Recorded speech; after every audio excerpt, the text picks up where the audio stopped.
Hello everyone, कैसे हो सब लोग। सो आई होप सब बहुत अच्छे होंगे। तो आज हम लोग हाइट एंड डिस्टेंस का पार्ट नंबर 2 करने वाले हैं, जहाँ पे हम लोग जो बेसिक पहले क्लास में पढ़ा वो जो आपके लेवल तक क्वेश्चन थे मैंने ऑलमोस्ट करवा दिए। और ये होता है आपका हाइट एंड डिस्टेंस का मैक्सिमम लेवल। अब इससे ऊपर लेवल नहीं होगा जो आज हम पढ़ेंगे। इसके बाद आप किसी भी एग्जाम में किसी भी लेवल का क्वेश्चन बना सकते हो हाइट एंड डिस्टेंस में। इससे पहले हमने ट्रिग्नोमेट्री पढ़ा। ट्रिग्नोमेट्री और हाइट एंड डिस्टेंस एक ही चीज है क्योंकि दोनों एक ही के पार्ट हैं। तो उसके बाद मुझे नहीं लगता इससे बाहर आपको कुछ पढ़ना पड़ेगा। तो हाइट एंड डिस्टेंस में हमने जो पढ़ा था वो मैंने आपको बता दिया था कि 30, 60 और 90 का पेयर में 30 के सामने 1 आता है, 60 के सामने √3 आता है, 90 के सामने 2 आता है। उसके बाद मैंने एक को बताया था 45, 45 एंड 90। 45 के सामने 1 आता है, 45 के सामने 1 आएगा और इसके सामने √2 आएगा। ये मैंने कुछ आपको पढ़ाया था। तो आज हम जो पढ़ने वाले हैं उससे पहले मैं आपको बेसिक सिखा देता हूँ। जो आपका जो बड़े बड़े लेवल के क्वेश्चंस होते हैं आप देखेंगे आप उसको डायरेक्टली बना पाओगे, लेकिन उससे पहले आपको कॉन्सेप्ट को अच्छे से सीखना होगा। चलिए स्टार्ट करते हैं कॉन्सेप्ट को। और आई होप कि आपको पहली की क्लास अच्छी लगी होगी और आपने इन चीज़ों से सीखा भी होगा, क्योंकि हम आपको जो भी मैथ पढ़ाते हैं, हमने पहले ही बोला था कि जम्मू कश्मीर में तो कंपटीशन है ही नहीं। तो खैर आप सेंटर लेवल के एग्जाम में भी आप इन चीज़ों को कर सकते हो। आप कहीं से भी पढ़ रहे हो सेंटर में तो आपको समझ आएगी कि हम किस तरीके से पढ़ाते हैं और कैसे चीज़ों को करना होता है, एक्चुअल में क्वेश्चन कैसे सॉल्व होते हैं जो कि दिमाग में भी बनाए जा सकते हैं। चलिए बेसिक की बात कर लेते हैं। इसकी अगर हम बेसिक की बात करें, इसमें क्या होगा बेसिकली, इसमें ना दोनों एंगल को एक साथ यूज किया जाए। जैसे मैं बोलता हूँ ये एक ट्राइंगल है, यहाँ से देखने से एंगल बनेगा 60 और यहाँ से देखने से एंगल बनेगा मान लो 30। ये पेयर बनेगा 30-60 का, 45-60 का और 30-45 का। तो ऐसे हो सकता है कि बोल देगा भाई ये एक बिल्डिंग है, यहाँ से खड़े होकर एक आदमी ए पे खड़ा है, दूसरा बी पे खड़ा है। अब ए को देखने से जो ए का एंगल ऑफ एलिवेशन बन रहा है वो बन रहा है 60 का, और दूसरे का जो बी का बन रहा है 30 का बन रहा है। हो सकता है ये वाली दूरी आपको दे दे, पूछेगा ये हाइट कितनी है, ये वाली पूछ लेगा डिस्टेंस। तो कुछ भी पूछा जा सकता है कोई एक चीज देने के बाद। अब यहाँ से हम इसका पहले रिलेशन बना लेते हैं कि वो कहाँ से चीजें कैसे बनी। अगर 30-60 एक साथ आ जाए तो हमें क्वेश्चन कैसे करना है। और angle of elevation, angle of depression मैं आपको ऑलरेडी सिखा चुका हूँ। डिप्रेशन का मतलब एंगल ऑफ एलिवेशन ही लेना आपको, ठीक है। अब यहाँ पे अगर बात करें, और आपको ये चीज पता होना चाहिए कि 60 हमेशा पास वाले पे आएगा। क्यों? क्योंकि जितना हाइट पे जाएगा सीधा जाएगा तो 90 हो जाएगा, ऐसे लेटता चला जाएगा तो कम होता जाएगा, ठीक है। तो एंगल भी इसी हिसाब से होता है। तो पास बड़े वाला हमेशा इस पॉइंट के 0 पॉइंट के पास रखना है, 0 पॉइंट के पास हमेशा बड़े वाला एंगल रखना है। बहुत ध्यान से समझना, बहुत आसान हो जाएंगे क्वेश्चन, आप विद इन सेकंड्स उसको उड़ा दोगे क्वेश्चन को। क्वेश्चन कुछ नहीं है।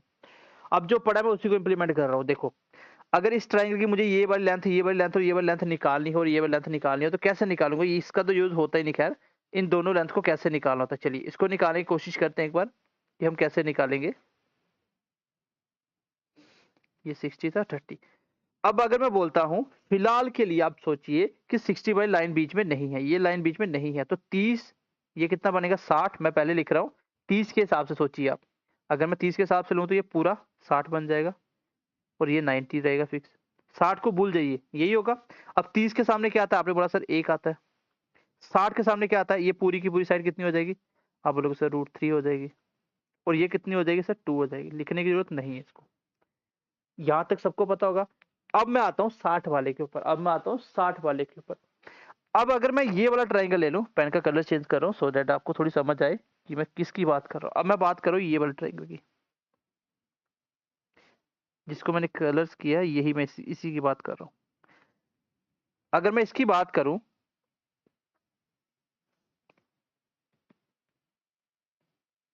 तो इसमें मुझे आप बताइए,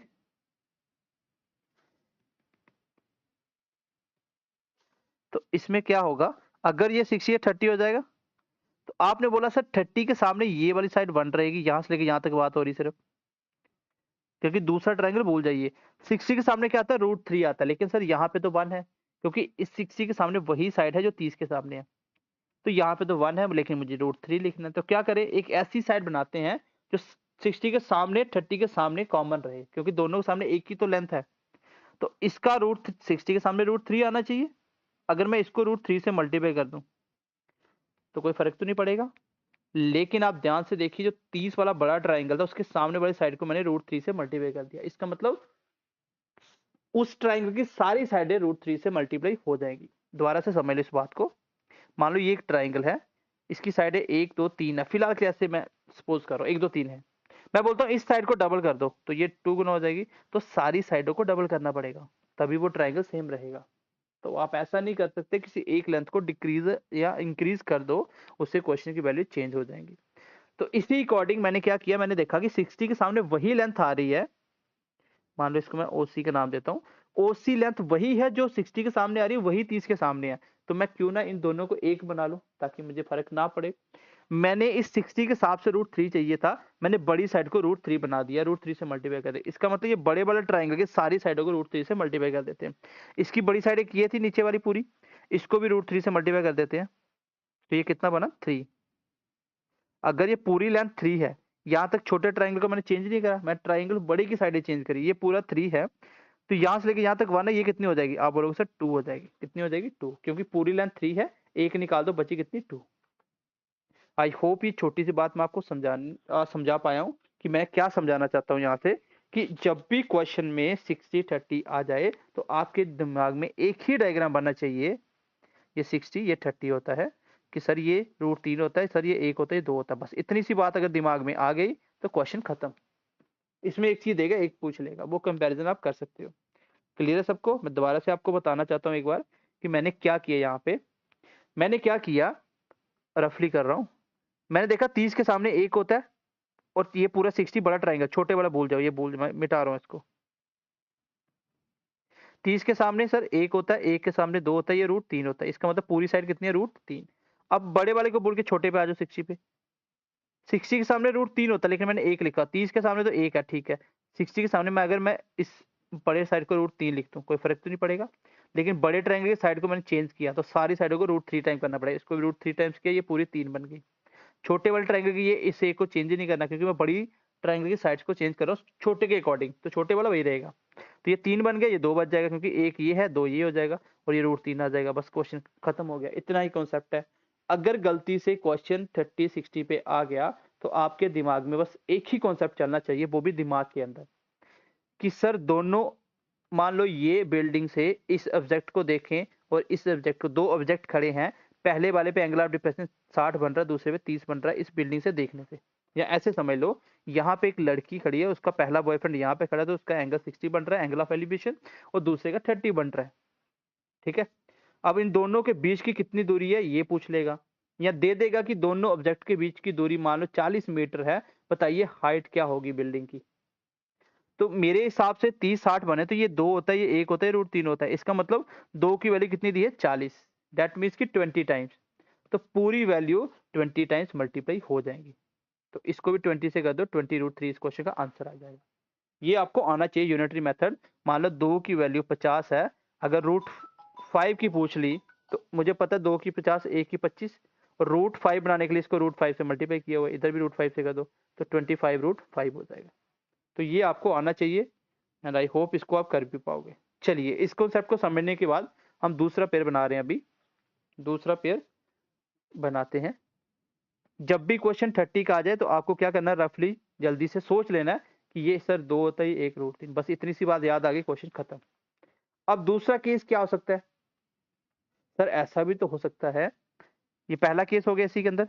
दूसरा क्या हो सकता है सर, एक ही ट्राइंगल के अंदर पॉसिबिलिटी है कि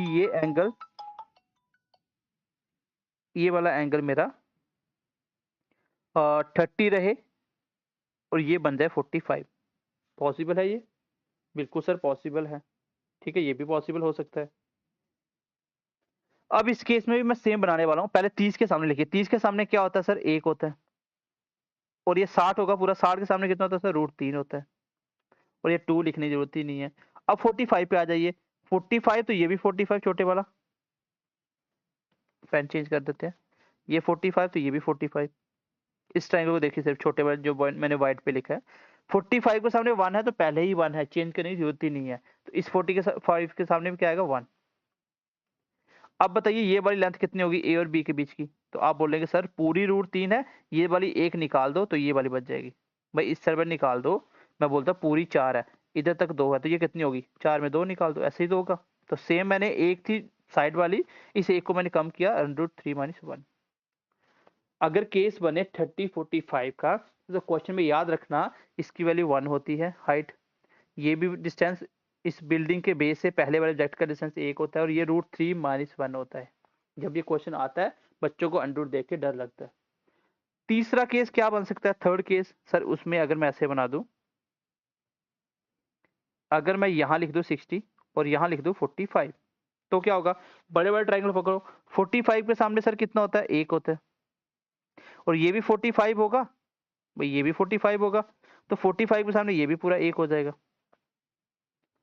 लेकिन 60 के हिसाब से क्या होगा, 60 के हिसाब से सामने से √3 होना चाहिए, √3 होना चाहिए। ये 30 के सामने तो 1 होगा, ये क्लियर है। अगर इस हिसाब से देखो, छोटा ट्राइंगल ये वाला, छोटू ट्राइंगल ये वाला, 60 के सामने √3 है सर, √3 से मल्टी, इसका मतलब बड़े बड़े ट्राइंगल का साइड्स √3 टाइम करना है। इस 1 को भी √3 टाइम्स कर दो, पूरी लेंथ कितनी आ गई, 1 × √3 दैट इज √3। अगर पूरी लेंथ √3 है तो ये कितनी होगी, √3 में से एक निकाल दो। तो आपने ध्यान से इन दोनों केस को देखा होगा, दोनों में कोई भी फर्क नहीं है, सिर्फ यहाँ पे √3 आएगा, यहाँ पे 1 आएगा, बाकी सब कुछ सेम है। अब मैं जल्दी से इसको एक बार रिवाइज करवा देता हूँ। आपको नेक्स्ट टाइम क्या याद रखना है, जब भी सर 30 और 60 का केस आ जाए, इन दैट केस मैं लिखूंगा 2 1 √3, ये होता है। √3 वाली वैल्यू एक और आ जाओ, सर अगर 45 आ गया बीच में तो कोई बात नहीं, 45 का भी बनाते हैं, जल्दी से हम बनाएंगे। 45 अगर यहाँ पे 60 लेते हैं, क्योंकि बड़ा एंगल हमेशा यहाँ पे होता है, तो ये 45 के सामने 1, लेकिन 60 की वजह से √3 हो जाता है, बाकी ये 1 ही रहेगा, ये √3 - 1 रहेगा, ये वाला ऑब्जेक्ट। अगर ऐसा केस बन गया, 45 यहाँ पे आ गए, 30 आ गया, तो ये 1 हो जाता है, ये 1 है, ये √3 - 1 होता है, बस यहाँ पे चेंज होगा, और कोई चेंजेस नहीं है। अब इसको मैं क्वेश्चन के थ्रू आपको प्रैक्टिस कराऊंगा, और आपको बार बार लिखने के बाद अपने आप प्रैक्टिस हो जाएगी। जब आप इसको 4-5 बार लिखोगे आपको याद हो जाएगी। 30-60 का केस, 30-45 का केस और 45-60 का केस आपको बिल्कुल बाय हार्ट से याद हो जाएगा। इन दोनों केस में कोई फर्क नहीं है, बस यहाँ पे √3 है, यहाँ पे √1 है। वो कैसे पता चलेगा, 30 के सामने भी एक आता है, 45 के सामने एक आता है, समझ जाओ 1 ही है, बाकी कोई इशू नहीं है। बढ़े आगे, चलिए अब हम बढ़ते हैं क्वेश्चनों की तरफ। जहां पे ये क्वेश्चन आएगा मैं वहीं पे आपको रिवाइज करवा दूंगा। क्वेश्चन नंबर फर्स्ट देखिए, question number first, question first क्या कह रहा है, the angle of elevation of a top of a tower from a point A on a ground is 30 degree on moving a distance 20 metre towards the foot of the tower a point B, the angle of elevation is 60 degree, increase मतलब increase होकर 60 हो जाता है, the height of the tower बताइए। तो कोई issue ही नहीं है, बिल्कुल आसान क्वेश्चन है। मैंने देखा 30-60 आ रहा है सर, मैं जल्दी से 30-60 की एक डायग्राम बना लिया। 30 यहाँ पे होगा, 60 यहाँ पे होगा। चलिए साफ साफ बनाते हैं ताकि आपके नोट्स भी प्रिपेयर हो जाए।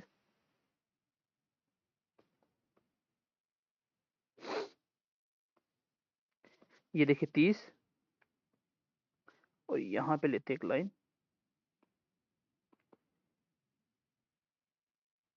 ठीक है। बोले कि एक टावर के टॉप से एक एंगल बन रहा है 30 डिग्री, जब उसके बेस की तरफ यहाँ चलना स्टार्ट किया, कितना चले, 20 मीटर चले, बी पॉइंट पे आ गए, तो एंगल कितना बन रहा है, 60 डिग्री। बताइए, वही क्वेश्चन बन रहा है 30-60 का केस। आप जल्दी से दिमाग में सोचिए, सर 30-60 में तो यहाँ 2 होता है, यहाँ एक, यहाँ √3 होता है, इसका मतलब 2 की वैल्यू दी हुई है। दोनों ऑब्जेक्ट के बीच की दूरी कितनी है, मेरे हिसाब से दो क्वेश्चन में कितनी है, 20। तो डेट मीन्स कि 2 की वैल्यू 20 दी है, एक की वैल्यू 10 होगी। पूछा क्या है मुझे, हाइट, तो हाइट कितनी होती है, √3 होता है, तो √3 को 10 से करोगे तो 10 √3 मेरे क्वेश्चन का आंसर होगा। इस क्वेश्चन को आप बिना पेन लगाए निकाल सकते थे, without using pen you can solve this particular question, because मैं आपको सब कुछ सिखा चुका हूँ, बस कॉन्सेप्ट आना चाहिए। इस क्वेश्चन को मुझे पेपर में करना होता, मैं देख लेता कि 20 मीटर चला है तो एंगल चेंज हुआ है, दैट मीन्स कि दोनों के बीच की दूरी है, मैं सीधा बोलूंगा सर 20 मीटर मेरे हिसाब से वो 2 होता है, और हाइट √3 होती है, बात खत्म। कितना होगा, 10 √3। ये क्वेश्चन था 2 सेकंड का, और मैं थोड़ा सा और प्रैक्टिस करता तो मैं इसको लिखता ही नहीं, मैं देखता 2 की वैल्यू 20, एक की वैल्यू 10, √3 की वैल्यू 10 √3, आंसर आ गया। क्लियर है सबको। चलिए क्वेश्चन नंबर सेकंड की तरफ बढ़ते हैं। क्वेश्चन नंबर 2 देखिए, from the top of a tower the angle of depression of two objects on a ground on the same side of the of it are observed to be 60 and 30 degree respectively. दोनों object के बीच की दूरी 400 √3 है, तो बताइए height of the tower क्या है। As it is ditto question है। क्वेश्चन कहाँ आया था, एसएससी सीजीएल टायर 2 2019 के अंदर। तो अच्छा क्वेश्चन है, टायर 2 में आया हुआ क्वेश्चन है। देखिए इसको अच्छे से हम डायग्राम बना लेते हैं। 30-60 में तो एक ही केस बनता है सर, अभी हमने पढ़ लिया कि अगर यहाँ 30 हो और यहाँ 60 हो तो ये 2 होता है, ये 1 होता है, ये दोनों ऑब्जेक्ट के बीच की दूरी होती है 2, और ये √3 होता है। ठीक है, ये ए और बी मान लो। अब दोनों के बीच की दूरी कितनी दी है उसने, 400√3। तो मेरे हिसाब से वो 2 होती है। क्वेश्चन में क्या पूछा, हाइट। क्वेश्चन खत्म हो गया, ये कट गया 200 के साथ, और 3 मल्टीप्लाई √3, √3 का स्क्वायर हो गया, स्क्वायर कैंसिल तो 3 आ गया, 3 मल्टीप्लाई 200 कितना होता है, 600 मेरे क्वेश्चन का आंसर होगा ऑप्शन नंबर सी। तो सिंपल क्वेश्चन है, पेपर में बैठे हो जैसे 30-60 देख लिया, दोनों ऑब्जेक्ट की दूरी कितनी है 400√3, आपके हिसाब से वो कितनी होती है सर, 2 होती है, आपको पूछा √3 की वैल्यू, तो 600 आंसर आ जाएगा। तो यही होता है जब आप प्रैक्टिस करते हो, जब आपका कॉन्सेप्ट बहुत अच्छा होता है, आपके दिमाग में जो चीजें चलती हैं वही पेपर में होती हैं। तो प्रैक्टिस करनी पड़ेगी आपको साथ साथ। अगर कुछ नहीं समझ आता तो मुझे कमेंट सेक्शन में कमेंट करिए, मैं नेक्स्ट क्लास में इसको ऐड ऑन कर दूंगा। चलिए अगला क्वेश्चन देखिए, क्वेश्चन नंबर 3 देखते हैं। क्वेश्चन नंबर 3 क्या बोल रहा है, the angle of the elevation of the tower from a point. देखो एंगल ऑफ पीछे क्या था, डिप्रेशन था, डिप्रेशन का मतलब एंगल ऑफ एलिवेशन ही होता है, क्योंकि अगर इस पॉइंट से अगर आप ऐसे पॉइंट लेते हो, मैं पहले भी समझा चुका हूँ, अगर ये 60 वो एलिवेशन दिखाना चाहता है तो इसको ऐसे बोलेगा एंगल ऑफ डिप्रेशन 60 है, तो एंगल ऑफ डिप्रेशन मतलब ये वाला एंगल। तो आपको पता है दो पैरेलल लाइन ऐसे कटेगी, ये वाला एंगल हमेशा बराबर होता है, तो angle of depression he angle of elevation होता है, आपको डरना नहीं है, तो वही लेना जो आपने पढ़ा हुआ है। चलिए अगला क्वेश्चन देखिए, क्वेश्चन नंबर 3, इसमें भी सेम है, 30 है एक एंगल और दूसरा 60 हो जाता है इंक्रीज होके जब वो कितना चलता है, डिस्टेंस 46 मीटर चलता है। तो क्वेश्चन मैं डायरेक्ट कर दूं इस क्वेश्चन को, 30-60 का केस है सर, मेरे हिसाब से 46 चला है, लेकिन क्वेश्चन के हिसाब से 46 था, मेरे हिसाब से वो 2 होता है अगर 30-60 का केस बने तो। पूछा क्या है, हाइट ऑफ द टावर। तो सेम 3 क्वेश्चन थे जो हमने बहुत अच्छे तरीके से कर दिए, 23√3, तो ये ऑप्शन आंसर होगा। तो देखो कितने बड़े बड़े क्वेश्चन हम लोग डायरेक्टली निकाल पा रहे हैं, क्यों, क्योंकि हमने इन चीजों को कॉन्सेप्ट को दिमाग में बैठाया है, हमने केस देख लिए कि यही तो केस बनते हैं। मैथमेटिक्स यही होता है, it's all about the practice. एक चीज का एनालिस करिए, अच्छे से एनालिस करने के बाद उस चीज को बनाइए कि इस बेस में जब भी क्वेश्चन आएगा मैं ऐसे ही करूंगा। तो टाइप होते कितने हैं पूरे मैथ में, एक चैप्टर में 4 से 5 ही टाइप होते हैं, अगर इतने आप कर लेते हो तो मुझे नहीं लगता कि उससे बाहर आपको पढ़ना पड़ता है। लेकिन बच्चों की सबसे बड़ी गलती क्या होती है, बच्चे जाते हैं क्वेश्चन के पीछे, सर ये क्वेश्चन नहीं हो रहा, वो क्वेश्चन नहीं हो रहा। पहले कॉन्सेप्ट सीख जाइए, सारे के सारे क्वेश्चन अपने आप हो जाएंगे, क्योंकि कॉन्सेप्ट तो एक ही होता है, क्वेश्चन अपने आप समझ जाएंगे। आप क्वेश्चन के पीछे भागते हो, कॉन्सेप्ट आपको आता ही नहीं है, तो दिक्कत हो जाती है। चलिए अगला क्वेश्चन देखिए, क्वेश्चन नंबर 5 देखिए, from a point located on a bridge across a river, the angle of depression of the banks on the opposite sides of the river is 30 degree and 45 degree respectively. If the height of the bridge is 15 meter, then find the width of the river. चलिए question बोल रहा है कि एक point locate किया गया bridge के ऊपर से, the angle of depression of the banks, banks मतलब जो किनारा होता है, on the opposite side of the river. Opposite side है मतलब मान लो बीच में एक ब्रिज है, इसके अपोजिट साइड में, एक साइड आप क्या मान लो, एक साइड 30 बना लो, एक साइड 45 बना लो, एक साइड 30 बना लो, एक साइड 45 बना लो, यही बोला हुआ है 30-45। If the height of the bridge is 15 metre, ये अगर 15 मीटर है तो बताइए रिवर की चौड़ाई कितनी होगी। तो रिवर की चौड़ाई कितनी होगी ये आपको निकालना। ब्रिज के सेंटर, ये मान लो पुल जा रहा है, ये पुल जा रहा है आपका, ये वाला पुल है आपका, और पुल के देख के दोनों किनारे को देखा गया। अब ब्रिज की चौड़ाई यही होगी बीच में जो है,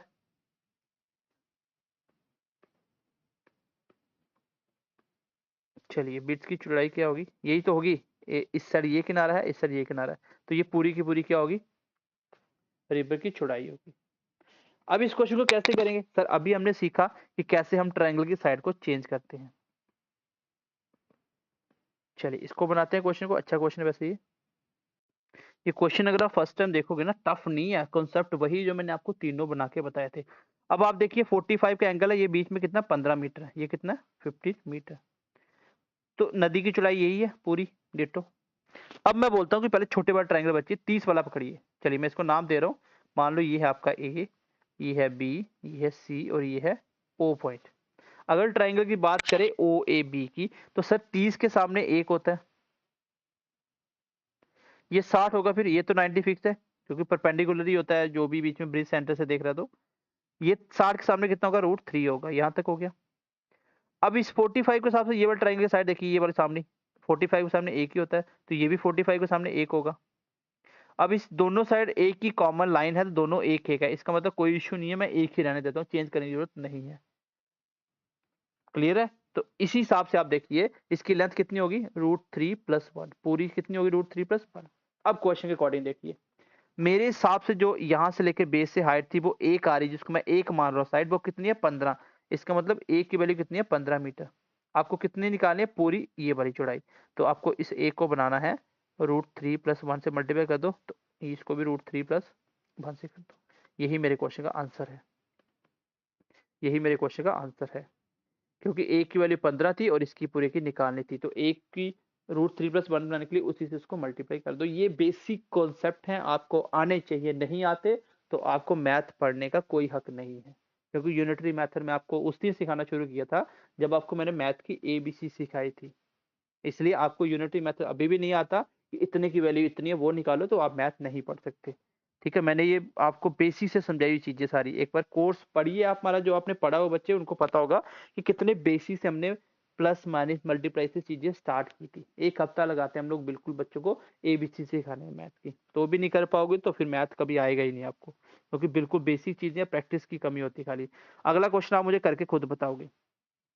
सेम क्वेश्चन है, अपोजिट साइड ऑफ बैंक 60 और 30, 60 when a retired 60 metre up bank can find that the angle of 30 the breadth of the river. तो ये क्वेश्चन देखो, करवा देता हूं मैं आपको। ठीक है, क्वेश्चन बोल रहे कि एक आदमी रिवर के किनारे पे खड़ा है और वो ऑब्जर्व करता है कि वो एंगल ट्रीज की अपोजिट साइड पे कितना बना है, 60 डिग्री। मान लो ये ट्री है, ये बीच में रिवर के इधर खड़ा आदमी, ये आपका ट्री है। आदमी ने यहां से ऑब्जर्व किया कि एंगल ऑफ क्या बन रहा है, वो एलिवेशन 60 बन रहा है। इस ट्री, ये नदी है बीच में, ये सारी क्या है, आपकी रिवर है। अब बोल रहा है कि been a retire 36 metre from the bank he finds that, मतलब अगर वो अपने आप को पीछे ले जाता है तो वो इस साइड चलता है, कितना, 36 मीटर। यहां से जब वो देखता है तो एंगल कितना बन रहा है, 30 डिग्री। तो बताओ 30-60 का केस बना। सर 30-60 में ये 2 होता है, ये 1 होता है, ये √3 होता है, ये तो क्लियर हो गया। 2 की वैल्यू कितनी दी है, 36। कितनी दी है, 36। आपको क्या पूछा, ये वाली चीज पूछिए, 1 की वैल्यू निकालनी है आपको। ये है रिवर, इसकी लेंथ कितनी है, 1। आंसर कितना है, 18 मीटर। केस वही था, अगर मैं पेपर में बैठा होता मैं सीधा देखता, क्वेश्चन पढ़ता, मेरे को समझ आ गया था कि 36 मीटर वो पीछे गया है, तो इसका मतलब 2 की वैल्यू 36 है, तो 1 की वैल्यू 18 आ गई, और 1 की तो निकालनी, इस साइड 1 ही होता है, ये 2 होता है। ऑब्जेक्ट के बीच की दूरी 2 और ऑब्जेक्ट से इस पॉइंट की दूरी 1, तो 2 की वैल्यू 36, 1 की वैल्यू 18, आंसर आ गया। तो मैं इसको बिना डायग्राम बना सकता था।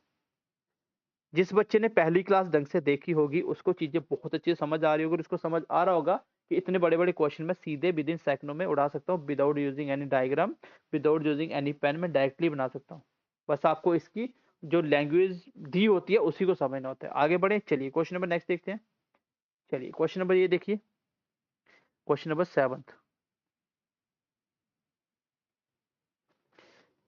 एक बड़ा ट्री है, ठीक है, वर्टिकली वो स्टैंड है रिवर के ऊपर, from a point on the another bank directly opposite to the tree, उसके दूसरी साइड, जो दूसरे किनारे पे, एक किनारे पे ट्री है, दूसरे किनारे पे देखे, द एंगल ऑफ एलिवेशन बन रहा है 60 का।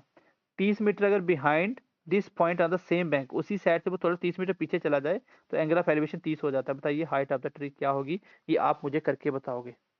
30-60 का केस है, सेम पीछे वाला क्वेश्चन है। क्वेश्चन नंबर नेक्स्ट देखिए, question number 8। From a point exactly midway between the foot of the two towers P and Q, ये अच्छा क्वेश्चन है। The angles of elevation of the tops are the 30 degree and 60 degree respectively, the ratio of the height of the P and Q बताइए। तो question कहाँ है, देखो CGL type 2 में आता, बोले कि एक मिडवे में पॉइंट है पूरा, उसके ऑपोजिट साइड में 2 पोल हैं, एक पोल ये है, एक पोल ये है। इसको मान लो P, इसको मान लो Q।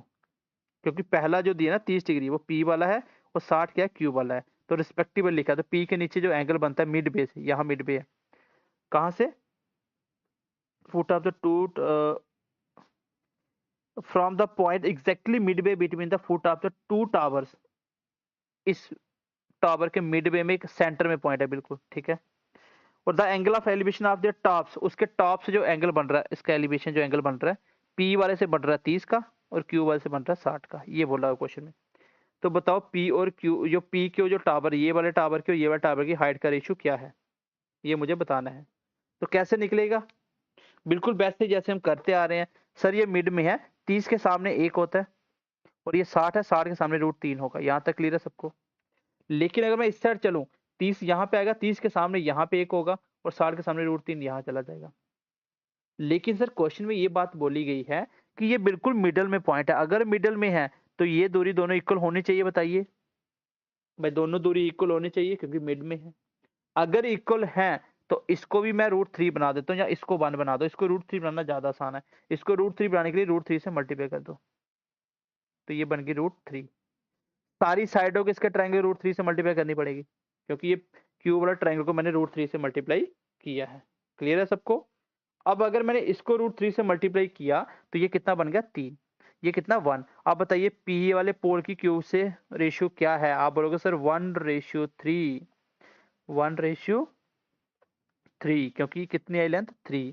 तो आपको ट्राइंगल की साइड चेंज करना आनी चाहिए कि अगर मुझे एक को 3 बनाना है तो 3 से मल्टीप्लाई करनी पड़ती है। उस ट्राइंगल की सारी साइडों को √3 से मल्टीप्लाई करना पड़ेगा क्योंकि एक साइड को चेंज करोगे सबको करना पड़ेगा। क्लियर है सबको। चलिए आगे बढ़ते हैं क्वेश्चन नंबर नेक्स्ट की तरफ। आई होप सबको समझ आ रहा होगा क्योंकि ये इतना आसान चीज नहीं है। अगर आपके बेसिक कॉन्सेप्ट नहीं है तो आप नहीं समझ सकते। मैंने हाइट एंड डिस्टेंस की जो क्लास नंबर फर्स्ट ली थी वो आना चाहिए, और आज की क्लास में जो एक्स्ट्रा चीज सीखी वो आनी चाहिए कि अगर मैंने 1, 2, √3, अगर मैंने इसको √3 से मल्टीप्लाई किया तो इसकी सारी साइडें √3 से मल्टीप्लाई हो जाएंगी। इसी हिसाब से √3 को, इसको मैं 3 लिख पा रहा हूँ।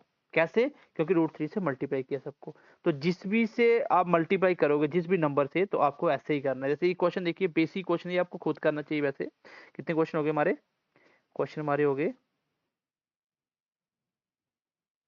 इससे पहले हमारे 8 क्वेश्चन हो गए ना। क्वेश्चन नंबर 9 करेंगे अभी हम, क्वेश्चन नंबर 9। ये बिल्कुल आसान क्वेश्चन है कि एक काइट उड़ाया जा रहा है, 70 मीटर की उसकी क्या है, हाइट है। तो मान लीजिए यहां से आप काइट उड़ा रहे हो, यहां से यहां तक, ये है आपका काइट। और ये हाइट कितनी है सर, 70 मीटर की। ये कितनी है सर, 70 मीटर की। और एंगल जो बन रहा है वो बन रहा है सर 30 डिग्री का। तो बताइए कि जो स्ट्रिंग, जो धागे की लंबाई है वो कितनी है। ये बच्चों वाला क्वेश्चन था। ये 30 है, 30 के सामने सर 1 होता है, और ये 60 होगा, 60 के सामने √3 होता है, और ये 90 के सामने 2 होता है। दैट मीन्स कि एक की वैल्यू 70 है, 2 की वैल्यू पूछी है। भाई एक की वैल्यू 70 है, 2 की आपको बनानी है, दैट इज 140। बेसिक क्वेश्चन था बच्चों वाला। अगला क्वेश्चन देखिए, लेंथ ऑफ द शेडो है, केस दो वही है, 3 जो मैंने आपको पढ़ा दिए। दो अगर एंगल एक साथ आएंगे तो बोले कि एक शेडो की जो वर्टिकली टावर है, ये एक टावर है वर्टिकली, इसकी शेडो की जो लेंथ है वो नहीं मुझे पता, लेकिन एंगल बन रहा है पहले 45 का। अगर मैं वहां पे इस शेडो से थोड़ा सा अल्टीट्यूड चेंज कर दूं तो जो एंगल बन जाता है वो 30 का बनता है। लेकिन कब बनता है 30 का, 30 का कब बनता है, जब यहां से वो कितना दूर चला, 10 मीटर आगे चला। बस क्वेश्चन बन गया, आपने देखते ही समझ गए सर ये 30 और 45 का केस है। 30-45 में, 30 और 45 सामने दोनों में एक एक ही होता है, और इस 45 के सामने एक है, और ये पूरा कितना होता है, √3 होता है, और ये कितना होता है लेंथ, √3-1। तो ये तो क्लियर था ना, दो में एक ही केस बना था। इट मीन्स कि मेरी जो वैल्यू है वो 10 मीटर क्वेश्चन में दी है, बट अकॉर्डिंग टू मी वो √3-1 है। आपको क्या निकालना है, हाइट निकालनी है, हाइट एक ही होती है। अब अकॉर्डिंग टू ऑप्शन चलेंगे तो ये आपको देखो ध्यान से, नीचे अंडरूट खत्म करने के लिए आप क्या कर सकते हो, आप रेशनलाइजिंग कर सकते हो, प्लस वाले से मल्टीप्लाई कर दो, √3+1। जैसे मैंने किया, ऊपर बन गया 10 मल्टीप्लाई √3+1 को मैंने एज इट इज रहने दिया, नीचे बना a-b, a+b, a का स्क्वायर माइनस b का स्क्वायर, a का स्क्वायर √3 कट गया, 3 बच गया, 3 में से 1 निकाल दो, डेट इज 2, 2 पूरा कट गया, ऊपर बच गया 5 √3+1। तो ये बेसिक कैलकुलेशन है, ये आनी चाहिए आपको, कुछ है ही नहीं इसमें करने वाला, कॉन्सेप्ट मैं आपको सिखा चुका हूँ। तो कौन सा ऑप्शन होगा, ऑप्शन नंबर डी मेरे क्वेश्चन का आंसर। कहाँ आया था ये, सीजीएल टाइप 2 में आया था ये, 2020 के अंदर। तो क्वेश्चन क्या कह रहा है, देखिए क्वेश्चन नंबर नेक्स्ट क्या कह रहा है। क्वेश्चन नंबर कितने हो गए हमारे, 9, 10, क्वेश्चन नंबर 11 है ना। क्वेश्चन नंबर 11 क्या बोला कि एक आदमी खड़ा है रिवर के किनारे, वो ऑब्जर्व करता है कि angle of elevation from the top of the just is opposite bank is 60 degree, but angle of elevation 30 degree. Find which point is the distance 20√3 it feet away from the bank then the height of the tree. तो आसान question है, ये आप करने आना चाहिए वैसे। एक आदमी रिवर के किनारे खड़ा है, वो एंगल ऑफ एलिवेशन ट्री के साथ बना रहा है, वो कितना, अपोजिट बैंक पे 60 डिग्री का। यहाँ पे ट्री है, ये बीच में क्या है, नदी है, और यहाँ पे खड़ा था, तो यहाँ से एंगल जो बन रहा था वो कितना बना रहा था, 60 डिग्री। ठीक है, कितना बना रहा था, ये वाला जो एंगल बन रहा था 60 डिग्री। फिर आगे बोल रहा है but the angle of elevation 30 हो जाता है from the point which is at the distance of 20√3 it away from the bank.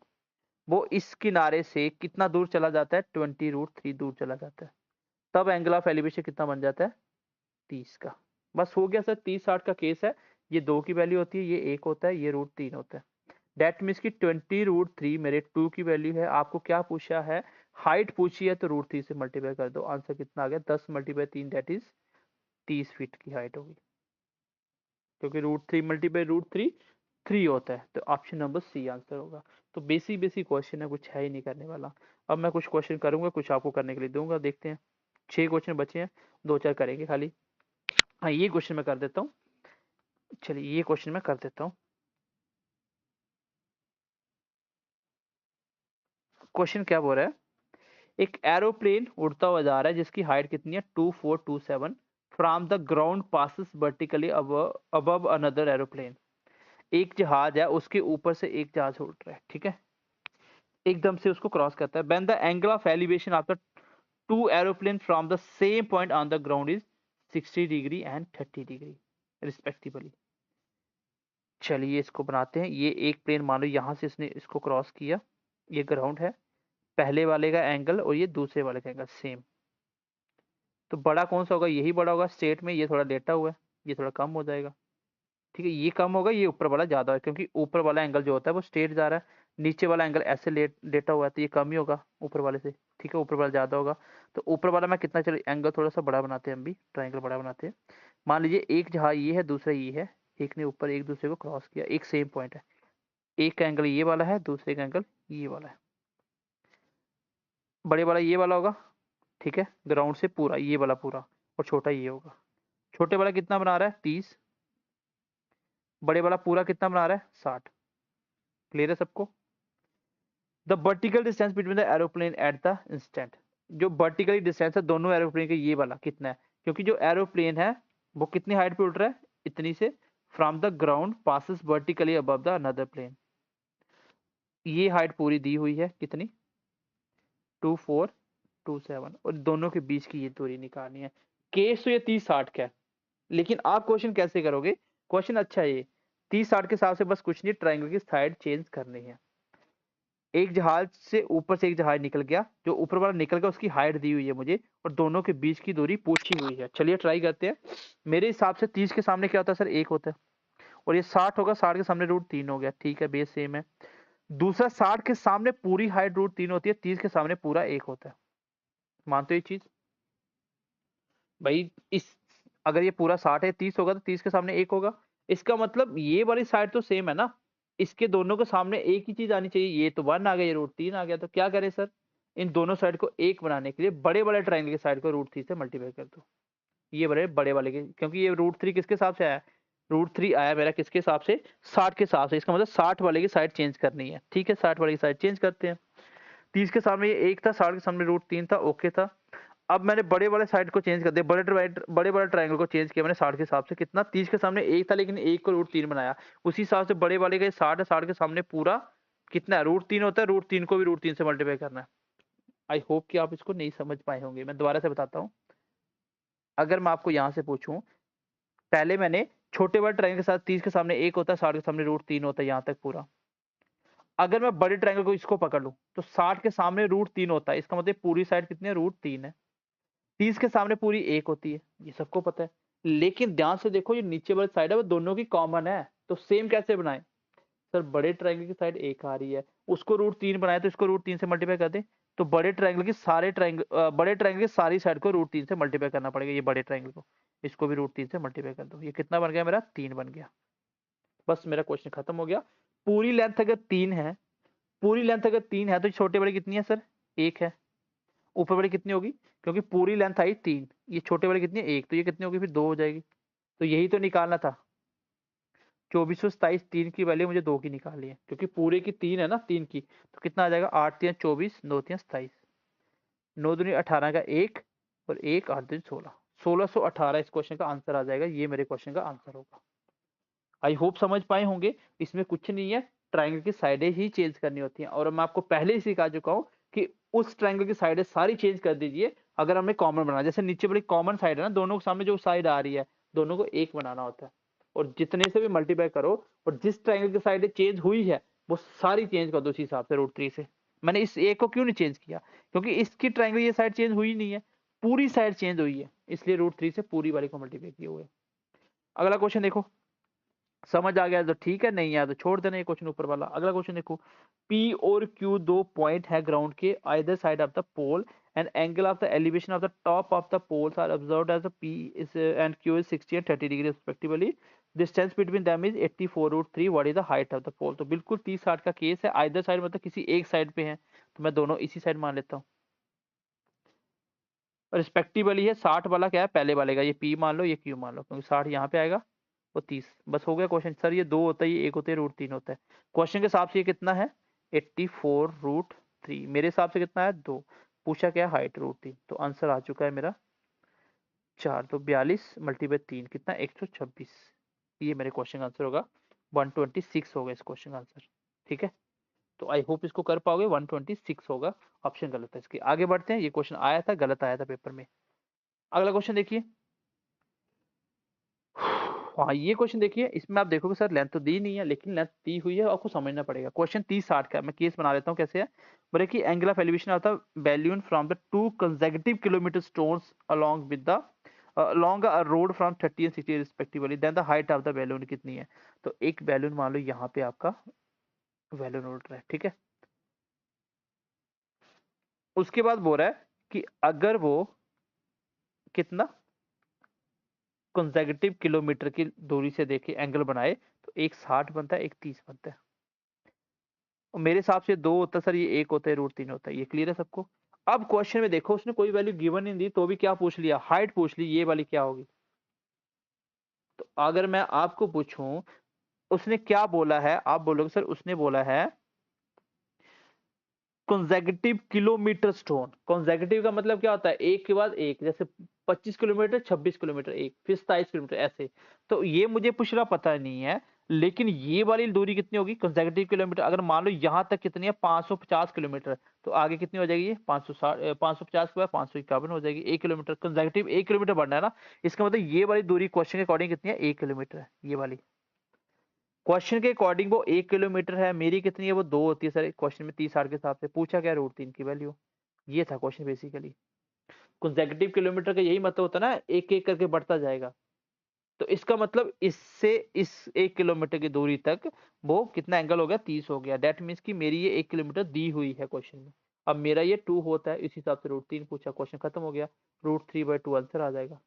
Question simple था, बट थोड़ा सा लॉजिकल था। अगला क्वेश्चन आप करके बताओगे मुझे, ठीक है, सेम क्वेश्चन है, करके बताओगे। ये आगे मेरे लास्ट 2 क्वेश्चन, इसमें मैं देखता हूँ कुछ करवाने वाला है, नहीं तो आप खुद ही कर दोगे इसको। ये क्वेश्चन है कि एंगल ऑफ ये 60-30 का एंगल दिया हुआ है, then the distance between, then ये खुद कर लोगे, पहले भी वो आई थिंक क्वेश्चन। सीधा आंसर 2 की वाली ये दी हुई है, तो ये मैंने करवाया था 600 वाला, आई थिंक सेम ही क्वेश्चन आ गया। अगला क्वेश्चन देखिए, एक टावर है 125 मीटर हाइट के, और angle of depression of the to object क्या बना रहा है वो, हॉरिजॉन्टल लाइन मतलब बेस के ऊपर वो कितना बना रहा है 45-30 बना रहा है। Then they are at the same side of the tower, the distance between the object is कितना होगा। तो आंसर मेरा छोटा सा क्वेश्चन है, ये भी आप कर दोगे, क्योंकि आपको पता है केस कौन सा बन रहा है 30 और 45 वाला, है ना। अब मेरे हिसाब से 30-45 में एक होता है सर, ये भी एक होता है, ये √3 बन के एक होता है। ये क्लियर है। अब ये वाली दी हुई है, इसका मतलब 125 दी है, वो मेरा एक होता है। पूछा क्या आपसे, आपसे पूछा क्या है, ये वाली दूरी पूछी है ना, डिस्टेंस बिटवीन द ऑब्जेक्ट। तो √3 से मल्टीप्लाई कर दो, आंसर भी आ चुका है 125 √3 तो ये क्वेश्चन दिखने में टफ लगते हैं, बट होते नहीं है। तो ये था मेरा हाइट एंड डिस्टेंस। मैं थोड़ी फास्ट चला, इसलिए चला क्योंकि कॉन्सेप्ट सिखाने के बाद क्वेश्चन करने होते हैं। क्वेश्चन आप सीख चुके हो, क्योंकि पूरा मैथ खत्म कर चुके हैं हम लोग। स्पेशल मैथ इसमें हर एक एग्जाम के लिए मैथ हम पढ़ चुके हैं वो वाला। अब हम प्रैक्टिस कर रहे हैं कॉन्सेप्ट सिखाने के बाद। ये कैलकुलेशन में मैं आपको ज़्यादा ब्रेक नहीं दे सकता, ये आप कर सकते हो। जो क्वेश्चन मैंने दिए हैं वो कमेंट सेक्शन में आंसर बताना।